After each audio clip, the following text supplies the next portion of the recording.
हस्त नक्षत्र असत्यवचनो धृष्टः सुरापी बंधुवर्जितः। असत्यवचनो धृष्टः सुरापी बंधुवर्जितः। हस्ते जातो नरश्चौरो जायते पारदारिकः। हस्ते जातो नरः, हस्त नक्षत्र में पैदा होने वाला मनुष्य असत्य वचनों, झूठ बोलने के स्वभाव वाला होगा। दृष्टा ढीठ होगा, निर्लज्ज, बड़े छोटे का व्यवहार ध्यान रखता ही नहीं। सुरापी, मद्यपान करने वाला, अतएव बंद बांधवों से रहित। साथ साथ चोर एवं पारदारिक, पर स्त्री को रखने वाला होता है, अतएव खराब है भी। 28 में से कुल 12 नक्षत्र खराब निकलेंगे, बाकी ठीक रहता है। ये ठीक है। देखिए चित्रा नक्षत्र पुत्रदारयुतस्तुष्टो धनधान्य समन्वितः देव ब्राह्मण भक्तश्च चित्रायां जायते नरः। चित्रा नक्षत्र जन्म लेने वाला जो मनुष्य है, पुत्रदारयुतस्तुष्ट, पत्नी दार माने पत्नी, पुत्र आदि से युक्त रहता है एवं संतुष्ट रहता है।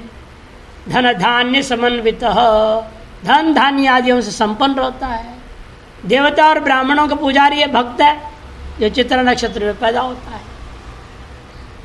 स्वाति, विशाखा, अनुराधा तीनों एक साथ खराब आ रहे हैं।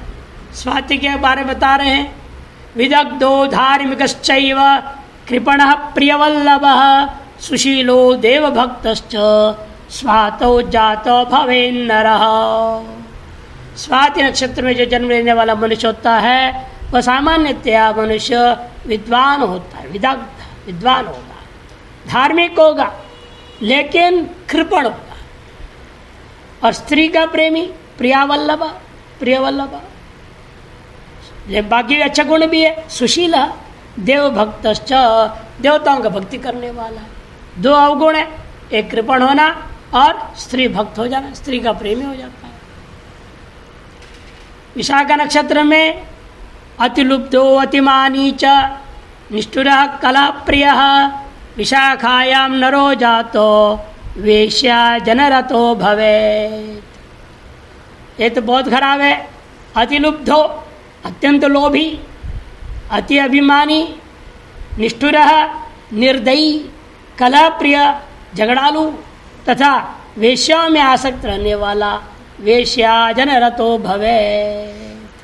वेश्या जन समूह में ही आसक्त रहने वाला हो, ये तो पूर्णतया खराब, एक भी अच्छा नहीं गुण इसमें। अनुराधा नक्षत्र देखिए, पुरुषार्थ प्रवासी च बंधु कार्ये सदोद्यमी अनुराधा भवो लोकः सदा धृष्टश्च जायते। कहते अनुराधा भवो लोकः, अनुराधा नक्षत्र में जो जन्म लेने वाला मनुष्य है वह कैसे होता है? पुरुषार्थ प्रवासी, यानी सबसे पहले पुरुषार्थी होता है, दूसरा प्रवासी, घर से बाहर दूर देशों में जाकर रहकर कमाने वाला होता है। बंधु कार्य सदा उद्यमी, बंधुओं के कार्य में सदा प्रयत्नशील रहता है, लेकिन तथैव सदा धृष्ट भी होता है, बड़ा ढीठ भी रहता है। ये एक अवगुण है।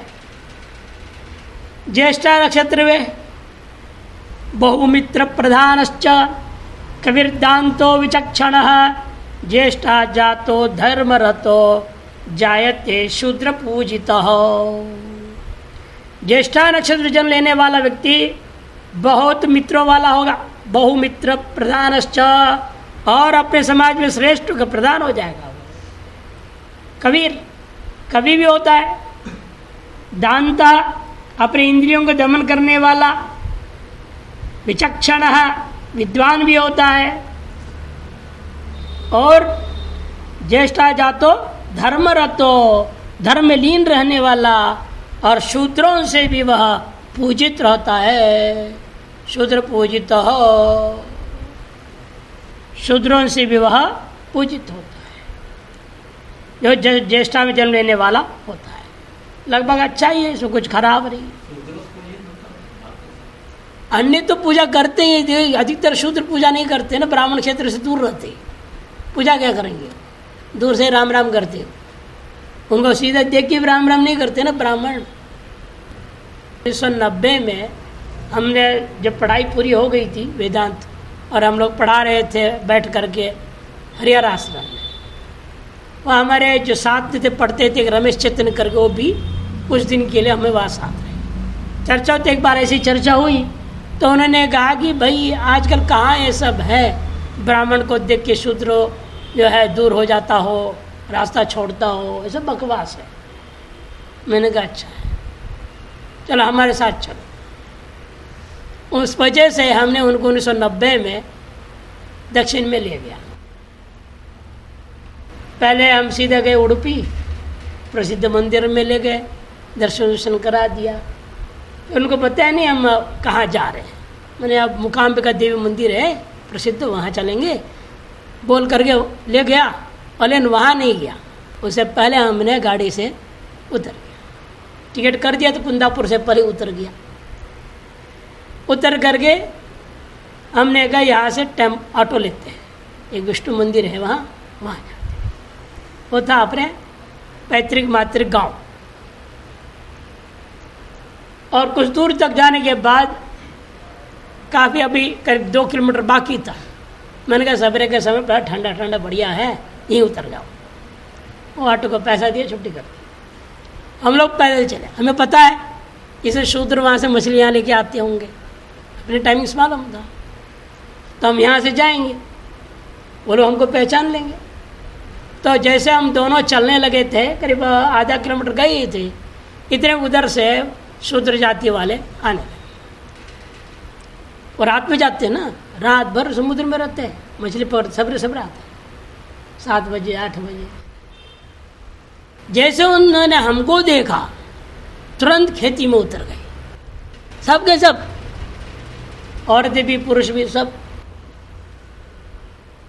फिर हम पार कर गए, पार करने के बाद देखो अभी चुपचाप से सीधे चलो, पीछे मुड़ के देखना नहीं तो गुस्सा हो जाएंगे। वो ये कहाँ से आ गया ब्राह्मण, समझ लेंगे आप ब्राह्मण, पिटाई कर देंगे तुम्हारी।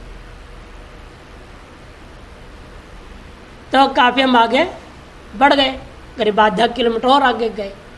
तब हमने कहा अब बढ़ो, अब देखो वो सब सड़क पे के जा रहे। तो सामने चले गए नीचे खेती में, हम काफ़ी आगे आ गए, तब वापस आगे जा रहे हैं। प्रमाण मिल गया। आज के ज़माने में भी ऐसा होता है, प्रत्यक्ष प्रमाण में और क्या चाहिए। इतना वहाँ पर आज के डेट में मुझे पता नहीं, 30 साल हो गया ना, 32 साल हो गया, क्या फ़र्क है भगवान जाने। वहाँ उस समय वो था। वहाँ विष्णु मंदिर में जैसे गए, कोई पहले से खबर नहीं था, लेकिन किसी ने अपने घर के ऊपर कहीं होगा, वहाँ से उसने देख लिया था आते हुए पैदल, उसने हंगामा मचा दिया क्षेत्र में। वहाँ जब ये मंदिर के आसपास 10-15 गांव है, घर है, वो सब आ गए। कोई कलश लेके आ रहे, कुछ लेकर स्वागत करने, महात्मा का स्वागत करने की पद्धति से। मैंने कहा है संस्कार, देखो बगैर पूर्व सूचना के इतनी व्यवस्था अपने आप हो गई 10 मिनट के अंदर। सूचना पूर्वक आते तो कैसी व्यवस्था होती सोचो। फिर वहाँ एक रात रुके, अगला दिन मूकाम्बिका देवी मंदिर दर्शन कराया। अब चलो तो यहाँ से, अब यहाँ गाँव वाले सबको पता लग जाए, चारों तरफ सब हमारे पीछे पड़ जाए, भागो यहाँ से जल्द से जल्द। तो हम लोग वापस आ गए। इसे शूद्र लोग इतना आसानी से ब्राह्मणों को मानते, सब पूछते नहीं है, क्षत्रिय को पूछते नहीं है, उनका नाम दूर रहना है। इसे शूद्रों से भी पूछो तो का मतलब क्या, वो इतना श्रेष्ठ व्यक्ति, इतना प्रिय व्यक्ति हो जाता पूरे समाज में। ब्राह्मण समाज, क्षत्रिय समाज, वैश्य समाज, शूद्र समाज का भी प्रिय हो जाता है। तो शूद्र पूजित हो जाता है, वर्णन कर दिया। अच्छा, अब इसके बाद आता है मूल नक्षत्र। मूल नक्षत्र के बारे में कहते हैं, सुखेन युक्तो धनवाहनाढ्यो हिंस्र बलाढ्य स्थिर कर्म करता प्रतापितारति जनो मनुष्यो मूले कृति स्यात् जननं प्रपन्न। प्रतापिता अराति जनो, अराति जन शत्रुजन को भी प्रताड़ित करने वाला ऐसा मनुष्य पैदा होता है जो मूल नक्षत्र में पैदा होते हैं। मूले मनुष्यो जो पैदा होगा। और कैसे कैसे होता है? सुखेन युक्ता, धनवान और वाहनवान, धनाढ्य वाहनाढ्य होगा। धन भी बहुत, वाहन भी अनेक प्रकार के, लेकिन थोड़े गड़बड़ है। हिंस्र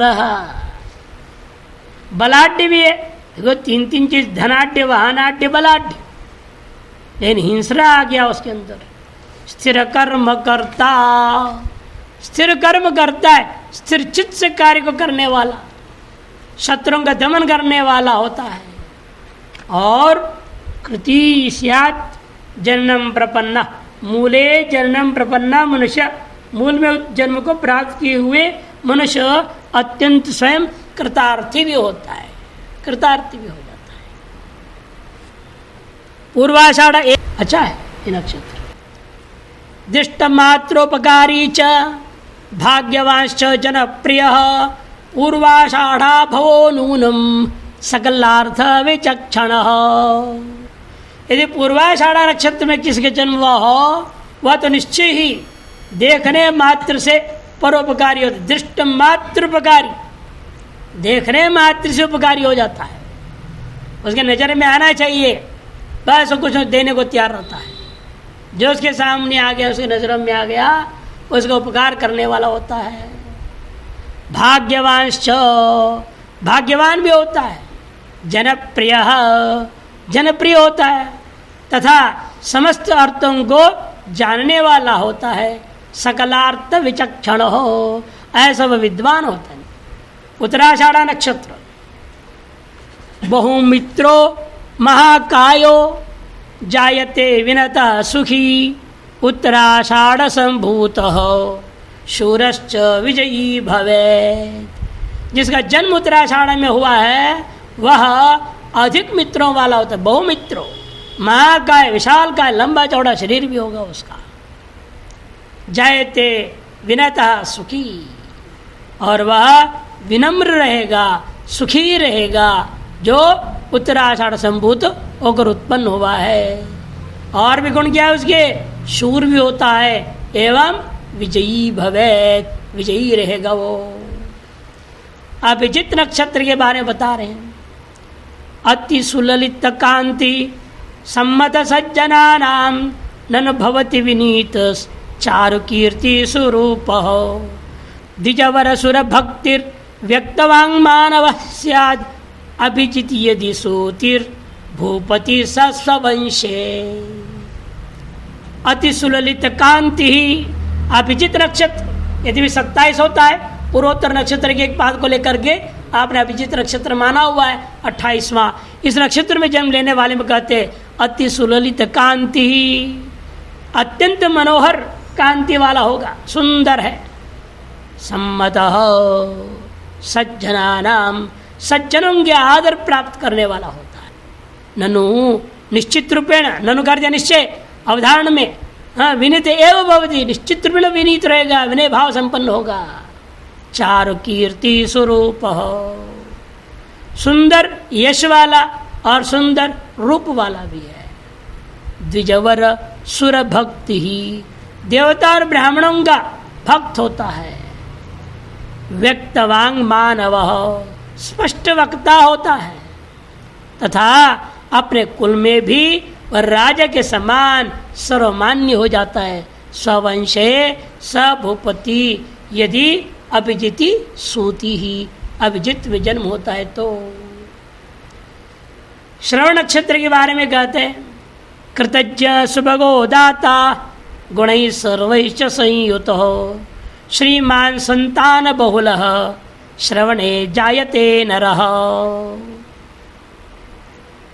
कृतज्ञ सुभगो दाता, कृतज्ञ होगा कि कृतज्ञ, कृत को मानने वाला नहीं, कृतज्ञ खराब होता है, कृतज्ञ अच्छा होता है, थोड़ा सा भी कोई उपकार कर दे उसको भी मानने वाला होता है।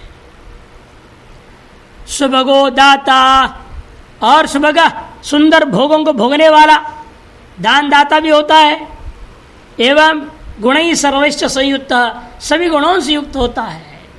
श्रीमान धनवान होगा और अधिक संतान वाला भी, संतान बहुल हो, जो श्रवण नक्षत्र में जन्म लेने वाला मनुष्य होता है। धनिष्ठा नक्षत्र के बारे में कहते हैं, गीत प्रियो बंधुमान्यो हेम रत्नेरलंकृत जातो नरो धनिष्ठायाम शतैकस्य पतिर्भवे। धनिष्ठा में जन्म लेने वाला पुरुष गीत वादित्र आदि का प्रिय होता है, गायन प्रिय होता है। स्वयं गाना आवे ना आवे लेकिन सुनने में बड़ा आनंद लेता है, गीत प्रिय होता है। और बंधु बांधवों के द्वारा सम्मानित रहता है। हेम रत्नैरलंकृत, सोनादि रत्नों से आदियों से सुसज्जित रहता है। शतैकस्य पतिर्भवे, 100 से भी अधिक लोगों का वह स्वामी बन के रहता है, मालिक बन के रहता है। उसके नीचे कम से कम 100 बंधु बांधव होंगे या नौकर होंगे जो उसके आदेश के अनुसार चलने वाले, सबका मालिक बन के बैठा हुआ रहता है। ऐसा होता है जो धनिष्ठा नक्षत्र में जन्म लेने वाला मनुष्य हो। अब फिर खराब आया शतभिषा नक्षत्र में जन्म लेने वाला। कृपणो धन पूर्ण स्यात् परदारोपसेवकः जात शतभिषायांच विदेशे कामको भवेत्। शतभिषायाम में शतभिषा नक्षत्र में जो उत्पन्न होने वाला जातः पुरुष है वह सबसे पहला कृपण होगा। धनपूर्ण, धनवान होते भी कंजूस, कृपण, धन की कोई कमी नहीं, फिर भी देना नहीं जानता, देना ही जानता है। और परदारोप सेवक हो, पर स्त्री का सेवन करने वाला होता है। तथा विदेश में रहने वाला कामुक प्रवृत्ति वाला भी होता है। विदेशी कामुको भवे, विदेश में जाके भी रहेगा लेकिन वहां भी निर्धर हो, वहां भी कामुक हो जाए। बड़ा मुश्किल काम, सावधान रहना पड़ता है बहुत ज्यादा। विदेश में कामुक होना इसलिए आज के जमाने में कोई खास बात नहीं है तो अवगुण, दोष तो दोष ही है। पूर्वा भाद्रपदा नक्षत्र ये भी कुंचित अशुभ है। वक्ता सुखी प्रजायुक्तो बहुनिद्रो निरर्थकः पूर्वा भाद्रपदायांच जातो भवति मानवः। ये जो पूर्वा भाद्रपदा नक्षत्र पैदा होता है वह अच्छा वक्ता होता है, बहुत बढ़िया वक्ता होगा। वकील बना देना चाहिए इसको। सुखी और सुखी रहता है, प्रजायुक्त तो संतानयुक्त भी होगा, लेकिन 2 खराबी है। बहुनिद्रो, बहुत सोते रहने वाला है। निरर्थक और बेकार आदमी है, फालतू आदमी है। जातो भवति मानव, जो पूर्वा भाद्रपदा नक्षत्र पैदा होता है मनुष्य ऐसा होता है। 3 अच्छे गुण है तो 2 खराब गुण भी है। बहुनिद्र होना भी ठीक नहीं, निरर्थक रहना भी ठीक नहीं। उत्तरा भाद्रपदा नक्षत्र के बारे में वर्णन करते हैं। गौर ससत्वो धर्मज्ञ शत्रुघाती परामरः उत्तरा भाद्रपद जो नर साहसिको भवेत्। उत्तरा भाद्रपद में ज मने जन्मा हुआ, नर मने मनुष्य, गौर वह गोरा गोरा रंग वाला होगा। ससत्व और सतोगुणी होगा। धर्मज्ञ, धर्म को जानने वाला। शत्रुघाती, शत्रुंगनाशक। परामरः, देवता तुल्य होता है, श्रेष्ठ देवताओं के तुल्य वह रहता है। और साहसी भी होता है, किसी भी कार्य करने में उसको किसी और की अपेक्षा नहीं रहता है, अत्यंत साहसिक है, स्वतः ही आगे बढ़ जाता है। अंतिम नक्षत्र है रेवती नक्षत्र। संपूर्णांग शुचिर्दक्ष साधु शूरो विचक्षण रेवती संभवो लोके धन धान्यैरलंकृत। ये भी अच्छा है, रेवती नक्षत्र में उत्पन्न होने वाला व्यक्ति संपूर्णांग पूर्ण अंगों वाला होगा, किसी भी अंग में कोई कमी नहीं होगी। शुचिर दक्ष शुचि एकदम पवित्र रहता है, दक्ष अत्यंत कर्म सकल कार्यक्रम करने में कुशल रहता है, साधु पुरुष है, सात्विक है, शूर है, विचक्षण विद्वान है और धन धान्य अलंकृत धन धान्य आदि से वह अत्यंत सुसज्जित रहता है। इस प्रकार से पूरे 28 नक्षत्रों का विचार समाप्त हो गया।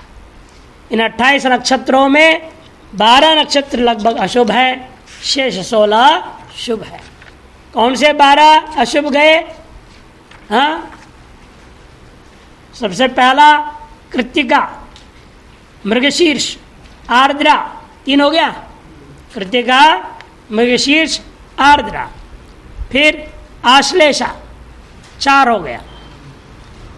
5 हस्त, 6 स्वाति, 7वां विशाखा, 8वां अनुराधा, 9वां मूल, 10वां ये पूर्वा फाल्गुनी, शतभिषा 11वां, 12वां पूर्वा भाद्रपदा। तो 12 इसलिए खराब में आ गए और शेष 16 अच्छों में है, 28 में, अभिजीत सहित 28। अब जो है योग 27 योग है ना, उन योगों का फल बनता है। प्रत्येक योग का विष्कुंभ या विष्कंभ, कंभ या कुंभ पाठभेद है, एकदम टिप्पण भी है। विष्कुंभ इति पाठांतरम, पाठांतर है विष्कुंभ। विष्कंभ जातो मनुजो रूपवान भाग्यवान भवे नानालंकार संपूर्णो महाबुद्धिर्विशारद।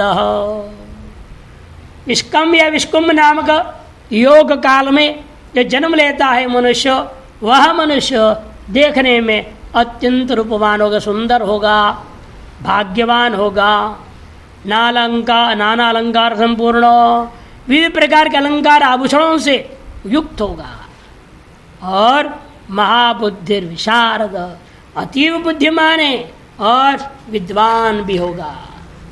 अति बुद्धि वाला होते भी विद्वान होने कोई जरूरी नहीं है। अति बुद्धि वाला होते दुष्ट हो सकता है, बदमाश हो सकता है, सारे बुद्धि का दुरुपयोग कर देते हैं। इन्हें सदुपयोग कर गया शास्त्रों में ब्राह्मण ज्ञान पर विद्वान हो जाता है। दूसरा योग है प्रीति नामक योग। प्रीति योगे समुत्पन्नो योषितां वल्लभो भवेत् तत्तज्जश्च महोत्साही स्वार्थे नित्यम कृतोद्यमः। प्रीति नामक योग में उत्पन्न होने वाला मनुष्य योषितां वल्लभो भवेत्, स्त्रियों का प्रेमी होता है। केवल पत्नी का प्रेमी होना तो सहज है, लेकिन अनेक स्त्रियों का प्रेमी होना अच्छा नहीं है।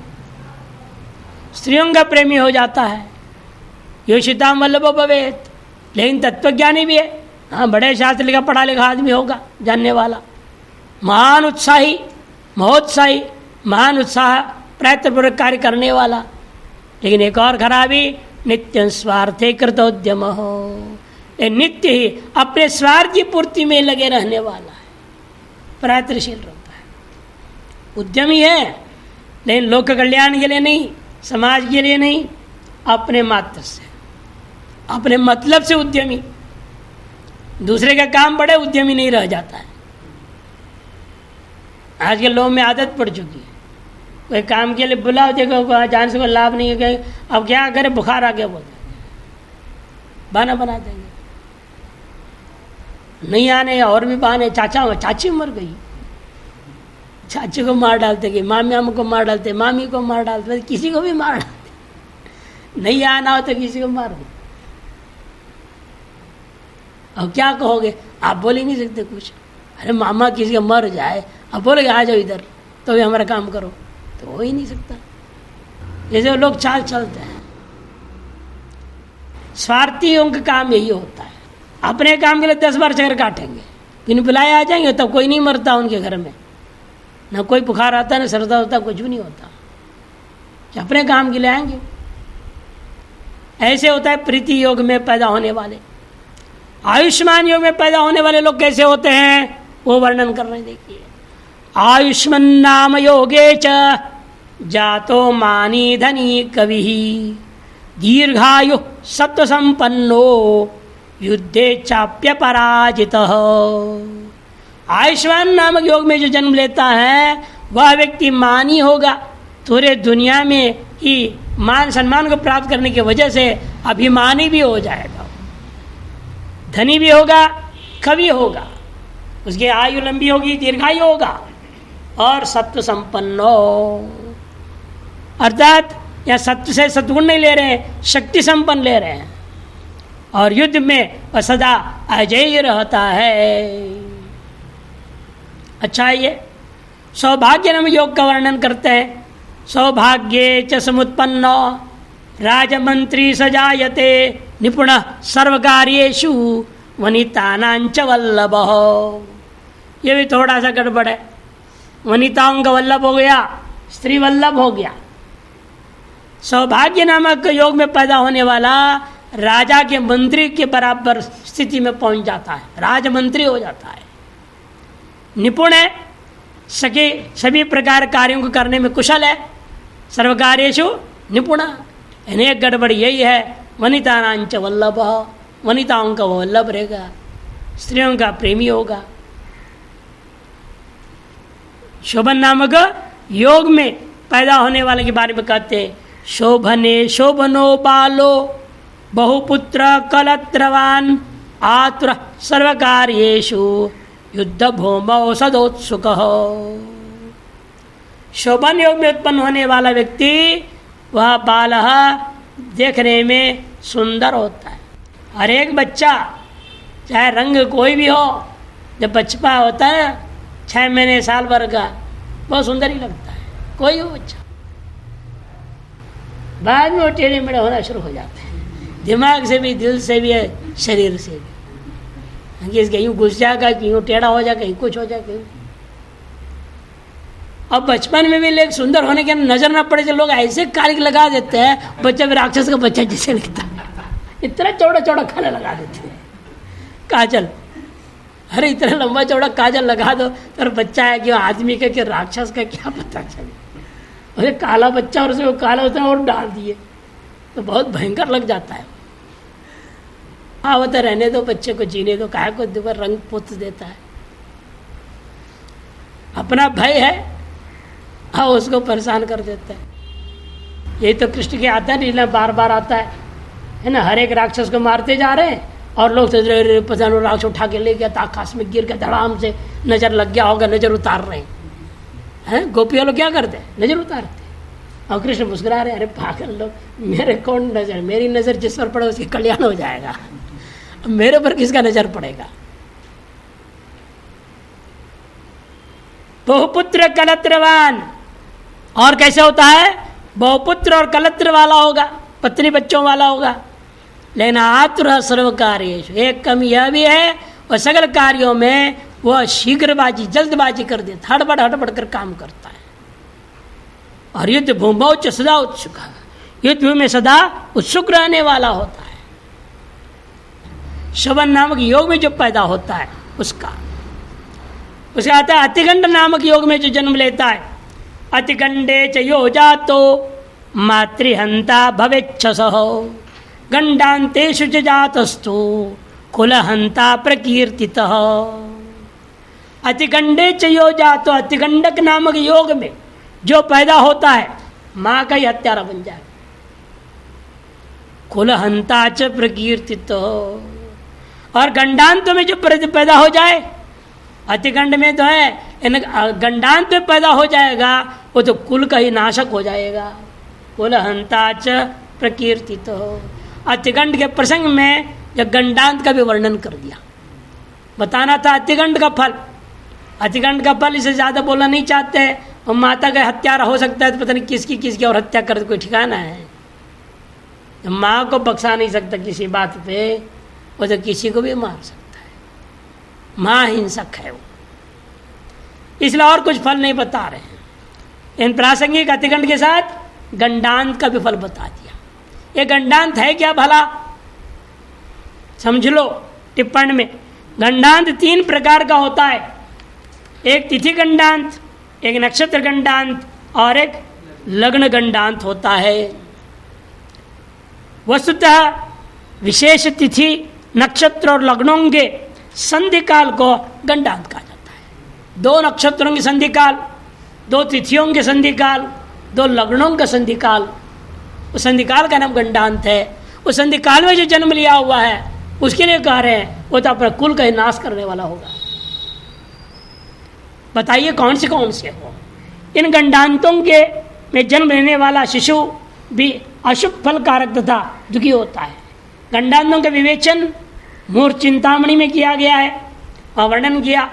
ज्येष्ठा पौष्ण भसार पभांत्य घटिका युग्मं च मूलाश्विनी पित्र्यादौ घटिका द्वयं निगदितं तद्भस्य गंडांतकम् कर्काल्यंडज भान्ततो अर्धघटिका सिंहाश्वमेषादिगा पूर्णान्तात् घटिकात्मकं त्वशुभदं नंदातिथेश्चादिमम्। कहते किन किन नक्षत्रों का योग लेना? ज्येष्ठा, रेवती, आश्लेषा। इन नक्षत्रों के अंतिम 2 घड़ी ले लो। और ज्येष्ठा के बाद आता है मूल नक्षत्र, रेवती के बाद आता है अश्विनी नक्षत्र, आश्लेषा के बाद आता है मघा नक्षत्र। उन नक्षत्रों के आरंभिक 2 घड़ी लो। इन 3 के अंतिम आधा घड़ी ने 2 घड़ी, और उन नक्षत्रों के भी आधी 2 घड़ी लेना। माने ज्येष्ठा का अंतिम 2 घड़ी, मूल का आधी 2 घड़ी, कुल 4 घड़ी का नाम गंडांत है, नक्षत्र गंडांत। रेवती का अंतिम 2 घड़ी और अश्विनी का आधी 2 घड़ी, ये जो 4 घड़ी का नाम भी नक्षत्र गंडांत है। आश्लेष का अंतिम 2 घड़ी और मघा के आधी 2 घड़ी, आरंभिक 2 घड़ी, ये 4 घड़ी को भी गंडांत कहा जाता है। एवमेव कर्क, वृश्चिक, मीन राशियों की अंतिम आधी घड़ी एवं सिंह, धनु और मेष लग्नों की आधी जो घटी है, अर्थात कर्क का अंतिम आधी घड़ी और उसके उत्तरवर्ती कौन है? सिंह। कर्क और सिंह आता है। सिंह के जो है आधी घड़ी ले लो, आधी और आधी 1 घड़ी हो गया। वृश्चिक के अंतिम आधी घड़ी, धनुर के आधे जो पहले वाला अग्र का आधी घड़ी, कुल 1 घड़ी। एवं मीन और मेष के आदि और अंत के आधी घड़ी ले लो, उसको लग्न गंडांत कहेंगे। और तिथि गंडांत क्या है? 5, 10, 15 पूर्णा तिथि है ना। पूर्णांतात् घटिकात्मकं त्वशुभदम्, अंतिम भाग में पूर्णा तिथि 5, 10, 15 की अंतिम एक घड़ी ले लो। और उसके अगले तिथि जो नंदा तिथि है उसके 1, 6, 11 नंदातिथ्यश्च आदिमम, नंदा तिथि के आदि भाग को ले लेंगे तो 1 और 1 घड़ी मिलकर 2 घड़ी तिथि गंडांत कहा जाएगा। पंचमी का अंतिम 1 घड़ी और आपके षष्ठी का आदि भूता 1 घड़ी ले लो। एवं दशमी का अंतिम 1 घड़ी और एकादशी का आदि 1 घड़ी ले लो। एवं पूर्णिमा का अंतिम 1 घड़ी और अगले प्रतिपदा का 1 घड़ी ले लेंगे। इनको तिथि गंडांत कहते हैं। इस प्रकार ज्येष्ठा के अंत में 2 घड़ी तथा मूल के आरंभ की 2 घड़ी, दोनों मिलाकर 4 घड़ी तक नक्षत्र गंडांत होता है। और कर्क राशि की अंतिम आधी घड़ी 30 पल तथा सिंह राशि के प्रारंभिक आधी घड़ी में 30 पल, दोनों की मिलाकर के संधिगत 1 घड़ी काल राशि गंडांत हो। तथा पूर्णिमा के अंतिम 1 घड़ी तथा प्रतिपदा की प्रारंभिक 1 घड़ी, कुल 2 घटिका को तिथि गंडांत कहा जाता है। इसी प्रकार अन्य नक्षत्र आदि गंडांतों को भी समझ लेना चाहिए। यह गंडांत हो गया। इसके भी योग में जो जन्म लेगा वह कुलहंता होता है। ये फल बता दिया। सुकर्मा योग का वर्णन कर रहे हैं। सुकर्म नाम योगे तु सुकर्मा जायते नरः सर्वै प्रीतः सुशीलश्च रोगी भोगी गुणाधिकः। ये भी लगभग खराब ही है। जैसा तिगंट खराब था, ये भी लगभग खराब है, क्योंकि ये रोगी रहता है। सबसे भारी समस्या उसकी यही रहे, रोग। बाकी सब अच्छा है। देखो, सुकर्म नामक योग में पैदा होने वाला खुद भी सुकर्मा है। सुष्टु कर्म, वैदिक कर्म आदि वेद आदि कर्म करने वाला है।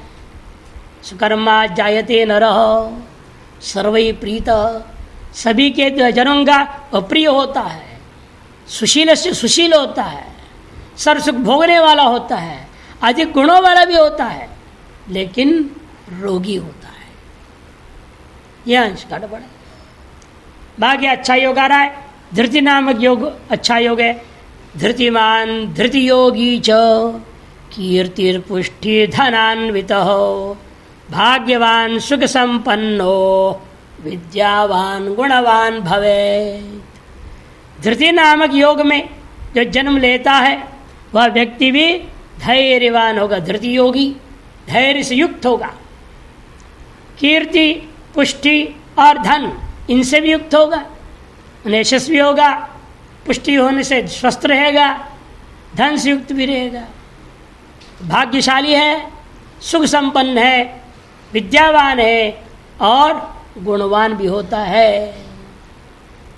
शूल नामक योग में जन्म लेने वाले के बारे में कहते हैं, शूले शूल व्यथा युक्तो धार्मिक शस्त्र पारग विद्यार्थ कुशलो यज्वा जायते मनुज सदा।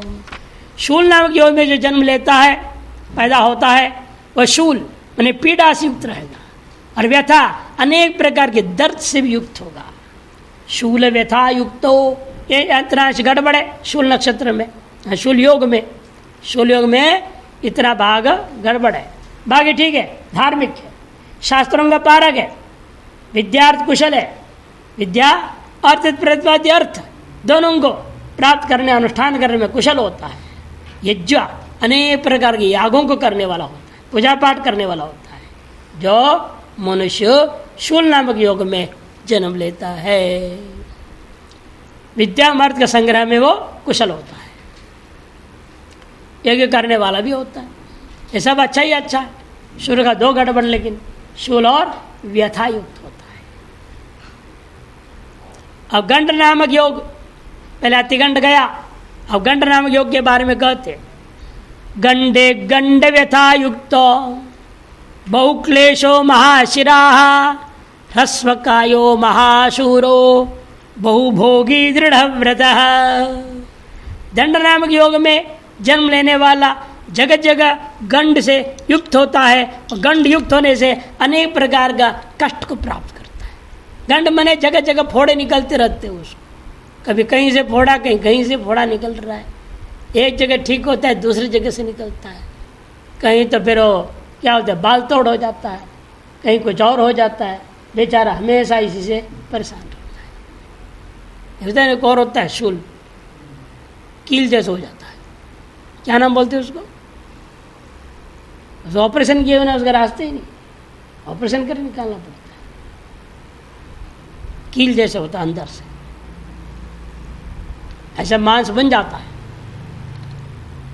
एक कैसे एक बच्चा पैदा हो रहा था, उसे 3 तरफ त्रिशूल फंस गया, त्रिशूल जैसे 3 मांस आए, इतना कठोर हड्डी जैसे, बच्चा को एकदम दबा के रखा हुआ था, उसे विकसित ही नहीं होने दिया।